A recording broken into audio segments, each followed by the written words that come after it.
इतिहास साक्षी है कि पुण्य भूमि भारत की गाथा भारत की अस्मिता, गौरव और राष्ट्रीय स्वाभिमान के लिए विदेशी आक्रांताओं से संघर्ष की महान गाथा है। बर्बर आक्रांताओं ने भारत की आत्मा पर चोट करने और भारत का अपमान करने के लिए हमारी संस्कृति और आस्था के केंद्रों को ध्वस्त किया। सोमनाथ, काशी, मथुरा और अयोध्या के मंदिरों का तोड़ा जाना आज भी भारत की स्मृतियों में जीवित है। सन 1528 में अयोध्या में भगवान श्री राम के मंदिर का मुगल आक्रांता बाबर द्वारा तोड़ा जाना ऐसी ही एक अक्षम्य घटना थी जिसने सीधे भारत के सम्मान और आत्मा पर चोट की थी। कारण साफ था, अयोध्या के श्री राम के मंदिर पर आक्रमण भारत की आत्मा पर आक्रमण था। जहां हर भारतीय के रोम रोम में राम बसते हैं, वह भारत यह अपमान कैसे सहता। राम मंदिर पर आक्रमण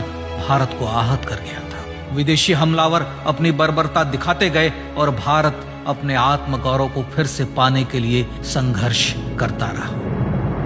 भारत रामलला के जन्म स्थान पर बाबर के नाम पर बने एक ढांचे को देखता और उसे हटाने का संकल्प लेकर शक्ति संजोया करता।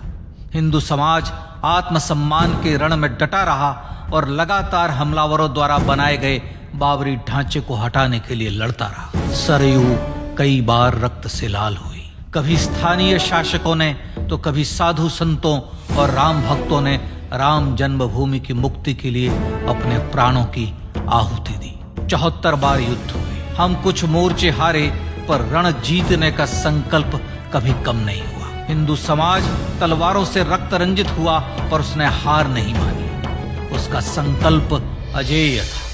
15 अगस्त 1947 को देश की आजादी के साथ सैकड़ों सालों से चले आ रहे इस संघर्ष में नई ऊर्जा और एक नया मोड़ आया। अचानक 23 दिसंबर 1949 को बाबरी ढांचे में श्री राम लला प्रकट हुए। हजारों राम भक्त दर्शन के लिए उमड़ पड़े। तत्कालीन प्रधानमंत्री पंडित जवाहरलाल नेहरू ने उत्तर प्रदेश सरकार को श्री राम लला को विवादित ढांचे से हटाने का आदेश दिया। उत्तर प्रदेश सरकार ने अयोध्या के कलेक्टर को यह काम दिया और यह निर्देश भी कि जरूरत पड़ने पर वे बल का प्रयोग भी करें। अयोध्या के कलेक्टर ने सरकार को उत्तर दिया कि यह नरसंहार के बिना संभव नहीं है, और फिर भी वह ऐसा चाहती है तो किसी दूसरे कलेक्टर से यह काम करवा ले। परिणाम स्वरूप रामलला की मूर्ति वहीं विराजमान रही। विवादित ढांचे को बंद कर दिया गया।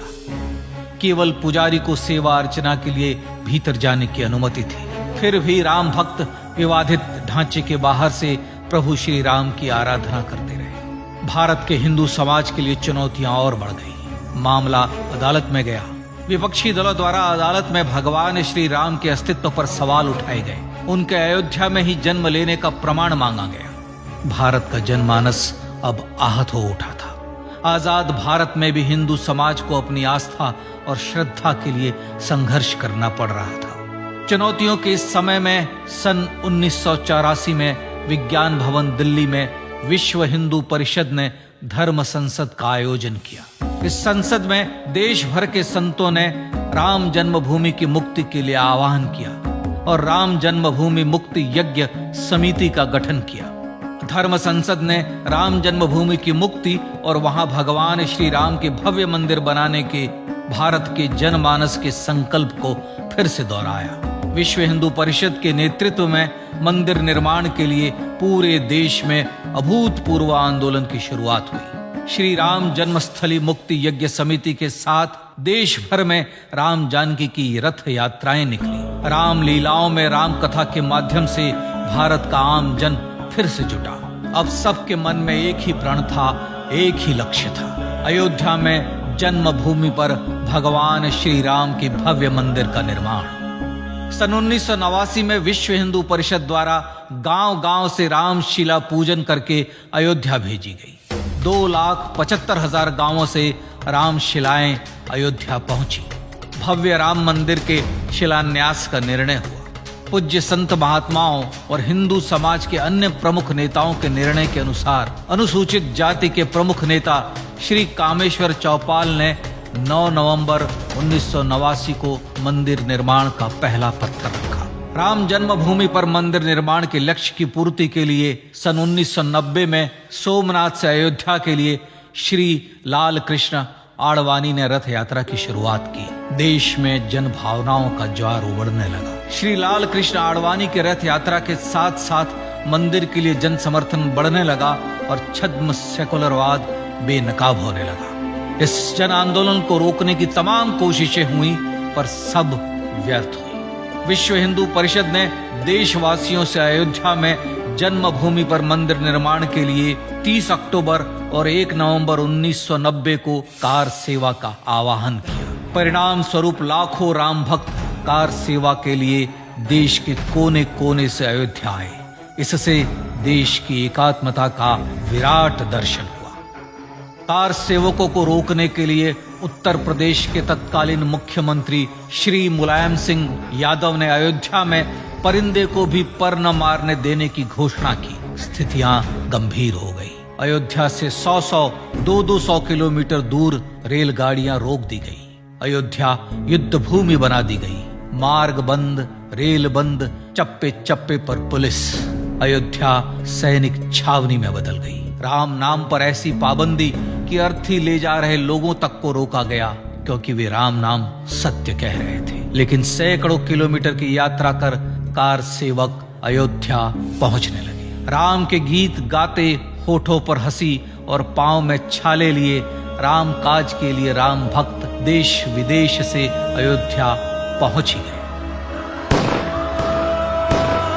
कार सेवकों पर गोलियां चली। अनेक कार सेवक शहीद हुए। आजाद भारत में जन्मभूमि पर राम मंदिर के लिए कार सेवकों ने फिर एक बार अपना बलिदान दिया, पर कार सेवकों ने विवादित ढांचे पर भगवा फहरा ही दिया और इस तरह कार सेवा सफल हुई। श्री राम जन्मभूमि आंदोलन ने भारत की सुप्त आत्मा को झकझोर कर जगा दिया था। विश्व हिंदू परिषद ने फिर एक बार 6 दिसंबर 1992 को कार सेवा का आह्वान किया। राम भक्तों को कार सेवा करने देने के लिए अदालत में प्रार्थना की गई, पर अदालत ने कोई निर्णय नहीं दिया। परिणाम स्वरूप बौद्ध, जैन, सिख, स्वामीनारायण संप्रदाय, गायत्री परिवार, हर पंथ मत विचार के हिंदू एकत्र हो गए। छूत अछूत का भेद मिटा, जाति की पहचान मिटी। हम सब हिंदू, हम सब सिंधु बन गए। राम सिंधु में ज्वार उठा और देखते ही देखते 6 दिसंबर 1992 को श्री राम जन्मभूमि से बाबरी ढांचा सदा के लिए हट गया।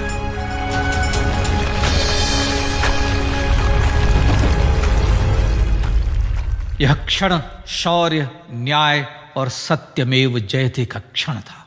यह तो धर्मस्ततो जय का क्षण था। पर संघर्ष की गाथा यहां जाकर भी नहीं रुकी। छद्म सेकुलरवादियों द्वारा भारत और भगवान श्री राम के इतिहास को झुठलाने के लिए अदालतों में चुनौतियों का सिलसिला चलता रहा, जो 1950 से चल रहा था। हिंदू सिखों के बीच से गुजरते हुए भगवान श्री राम का दर्शन करने के लिए विवश थे। यह स्थिति थी आजाद भारत में श्री राम और राम भक्तों की। पर सत्य को तो जीतना ही था। आखिरकार देश के सर्वोच्च न्यायालय के 5 जजों की खंडपीठ ने 9 नवंबर 2019 को ऐतिहासिक निर्णय दिया और यह कहा कि अयोध्या जन्मभूमि परिसर की पूरी 67 एकड़ भूमि रामलला की। और न्यायालय ने भारत सरकार को जन्मभूमि पर मंदिर बनाने के लिए एक ट्रस्ट बनाने का आदेश दिया। सर्वोच्च न्यायालय के आदेश के अनुसार भारत सरकार ने 5 फरवरी 2020 को श्री राम जन्मभूमि तीर्थ क्षेत्र नाम के ट्रस्ट का गठन किया और राम जन्मभूमि न्यास की भूमि जो सरकार द्वारा अधिग्रहित की गई थी, उसे ही नवनिर्मित न्यास को वापस दे दिया गया। 5 अगस्त 2020 को भारत के प्रधानमंत्री श्री नरेंद्र मोदी ने श्री राम जन्मभूमि तीर्थ क्षेत्र के अध्यक्ष पूज्य महंत नृत्य गोपाल दास, राष्ट्रीय स्वयंसेवक संघ के पूज्य सरसंघ चालक डॉक्टर मोहन भागवत एवं उत्तर प्रदेश के मुख्यमंत्री श्री योगी आदित्यनाथ की उपस्थिति में श्री राम जन्मभूमि पर भगवान श्री राम के भव्य मंदिर के लिए भूमि पूजन कर निर्माण कार्य का शुभारंभ किया। इस तरह लगभग 500 वर्षों से राम जन्मभूमि की मुक्ति के संघर्ष का पटाक्षेप हुआ। अपने आत्मसम्मान और राष्ट्रीय अस्मिता के लिए इतना लंबा संघर्ष विश्व के इतिहास में बेजोड़ है। श्री राम भारत की आत्मा, भारत की परिभाषा, हमारे राष्ट्रीय आदर्शों और जीवन मूल्यों के प्रतिनिधि मर्यादा पुरुषोत्तम हैं, जो हर हिंदू के होठों पर जन्म से मृत्यु तक रहे। बस यही हर हृदय में प्रार्थना होती है।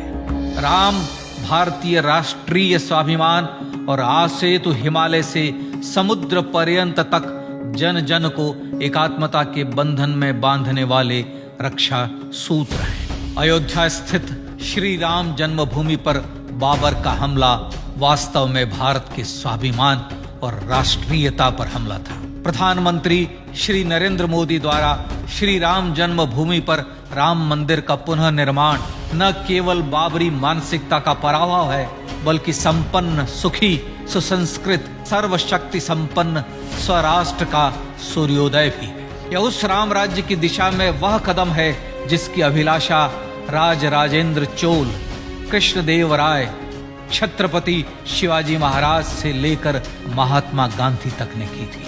अयोध्या में जन्मभूमि पर भगवान श्री राम का मंदिर न सिर्फ राष्ट्रीय गौरव होगा, बल्कि वह श्री राम के आदर्शों का राष्ट्र मंदिर होगा।